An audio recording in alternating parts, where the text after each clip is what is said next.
వాటికి మరో breaking news చూస్తున్నాం. తెలంగాణలో ప్రభుత్వ ఉద్యోగుల హాజరుపై మంత్రులు ఫోకస్ ను పెట్టారు. ప్రభుత్వ ఉద్యోగులు సమయానికి వస్తున్నారా లేదా అని ప్రత్యేక తనిఖీలను చేసి గమనిస్తున్నారు వారు. ఇవాళ సచివాలయంలోని అగ్రికల్చరల్ డిపార్ట్మెంట్ లో ఆకస్మిక తనిఖీలు చేశారు మంత్రి తుమ్మల నాగేశ్వరరావు. నిర్దేశిత సమయానికి కొంతమంది ఉద్యోగులు మాత్రమే హాజరవ్వడంతో అసహనం వ్యక్తం చేశారు మంత్రి. రేపటి నుండి ఉద్యోగులందరూ కూడా సమయానికి రావాలని ఆదేశించారు, లేదంటే చర్యలు తీసుకుంటామని హెచ్చరించారు. దీనిపై సమగ్ర నివేదిక ఇవ్వాలని అగ్రికల్చరల్ డైరెక్టర్ ని ఆదేశించారు.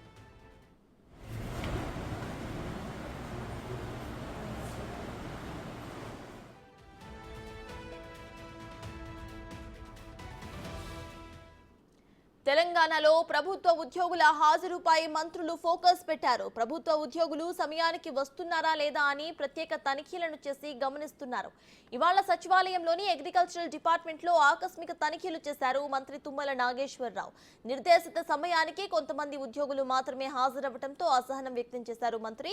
రేపటి నుండి ఉద్యోగులందరూ కూడా సమయానికి రావాలని ఆదేశించారు, లేదంటే చర్యలు తీసుకుంటామని హెచ్చరించారు. దీనిపై సమగ్ర నివేదిక ఇవ్వాలని అగ్రికల్చరల్ డైరెక్టర్ ని ఆదేశించారు.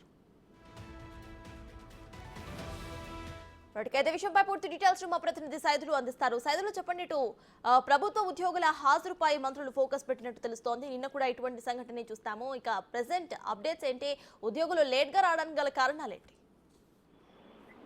సత్తాజ్, ఉద్యోగులు ఇంతకుముందు ఉన్న ప్రభుత్వంలో బీఆర్ఎస్ ప్రభుత్వ హయాంలో కూడా ఉద్యోగులు ఎన్నడూ కూడా టైంకి రానటువంటి పరిస్థితి కనిపిస్తుంది. సో అదే కంటిన్యూ చేస్తున్నారు ఇప్పుడు కూడా. సో ఇక సీఎం రేవంత్ రెడ్డి అదేవిధంగా మంత్రులు ఎప్పటికప్పుడు ఇటు అధికారులపైన నిఘా ఉంచుతున్నారు. సీఎం రేవంత్ రెడ్డి కూడా స్వయంగా ఐఏఎస్ అధికారులందరూ కూడా ఖచ్చితంగా ఫీల్డ్కి వెళ్ళాలని చెప్పేసి ఆదేశాలు జారీ చేశారు. ఈ రోజు చాలా మంది ఐఏఎస్ అధికారులందరూ కూడా ఫీల్డ్కి వెళ్ళి జరుగుతున్నటువంటి పనులు కానీ సమస్యలన్నీ కూడా గుర్తిస్తున్నారు. సో దానిలో భాగంగా ఈ రోజు వ్యవసాయ శాఖ మంత్రి తుమ్మల నాగేశ్వరరావు బషీర్బాగ్ లో ఉన్నటువంటి అగ్రికల్చర్ ఆఫీస్ లోకి సడన్ గా వెళ్ళి అసలు ఆఫీసర్లు టైంకి వస్తున్నారా లేదా అని చెప్పేసి కూడా తనిఖీ చేశారు. సో ఆ టైంకి ఎవరు కూడా ఆఫీస్ లోకి ఇంకా అధికారులు ఎవరు రాకపోవడంతో ఉన్నటువంటి అధికారుల మీద ఆగ్రహం వ్యక్తం చేశారు. ఖచ్చితంగా ఒక నివేదికని ఇవ్వాలని చెప్పేసి కూడా ఆదేశాలు జారీ చేశారు. ఖచ్చితంగా ప్రజలకి ఖచ్చితంగా అందుబాటులో ఉండాలి, 10 గంటలకల్లా ఆఫీస్కి రావాలని చెప్పేసి కూడా సీరియస్ అయ్యారు. ఇక నుంచి ఇది రిపీట్ అయితే మాత్రం వారిపైన కఠిన చర్యలు తీసుకుంటాము, దేనికైనా వెనకాడమని చెప్పేసి కూడా చెప్పిన పరిస్థితి కనిపిస్తుంది. సో అలా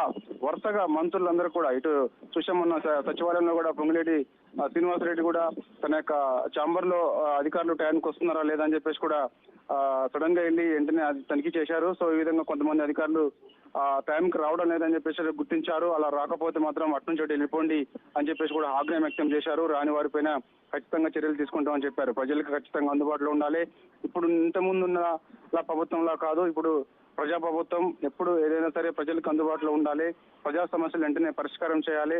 ఆ దిశగా ఇటు సీఎం రేవంత్ ప్రభుత్వం అడుగులు వేస్తుంది కాబట్టి సో మంత్రులు సీఎం ఎలా అయితే ఉన్నారో ప్రజలకు అందుబాటులో అధికారులు కూడా అదే విధంగా ఉండాలని చెప్పేసి కూడా చెప్తున్న పరిస్థితి కనిపిస్తుంది. సో ఇక ఎవరైనా సరే ఇక నుంచి జిల్లా అంటే గ్రామ స్థాయి నుంచి మొదలు పెట్టుకుంటే ఇక్కడ సచివాలయం వరకు కూడా అందరు కూడా ఖచ్చితంగా టైంకి అందుబాటులో ఉండాలి, రాని వారిపై కఠినంగా చర్యలు తీసుకుంటామని చెప్తున్న పరిస్థితి కనిపిస్తుంది.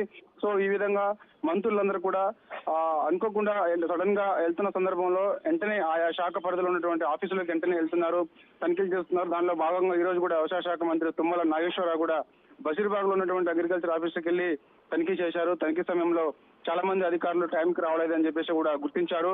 ఎవరైతే రారో వారి పేర్లన్నింటినీ కూడా ఇవ్వాలని చెప్పేసి అక్కడ ఉన్నటువంటి ఆఫీసర్ను ఆదేశాలు జారీ చేయడం జరిగింది. సో ఇక వారిపైన మరి చర్యలు ఏ విధంగా ఉంటాయో చూడాలి. మరి మెమో జారీ చేస్తారా లేకపోతే ఫస్ట్ వార్నింగ్ కాబట్టి చెప్పి వదిలేస్తారనేది కూడా తెలియాల్సి ఉంది. సో ఏదేమైనా సరే అధికారులందరూ కూడా ఖచ్చితంగా 10 గంటలకల్లా ఆఫీస్కి రావాలి, ప్రజలకు అందుబాటులో ఉండాలని చెప్పేసి కూడా చెప్తున్న పరిస్థితి కనిపిస్తుంది. సో ఇటువంటి ఘటనలు మరోసారి జరిగితే మాత్రం వారిపైన కఠినమైన చర్యలు తీసుకోవడానికి కూడా వెనకాడమని చెప్పేసి కూడా సీఎం రేవంత్ రెడ్డి ప్రభుత్వం చెప్తుంది. Right, thank you Saidulu.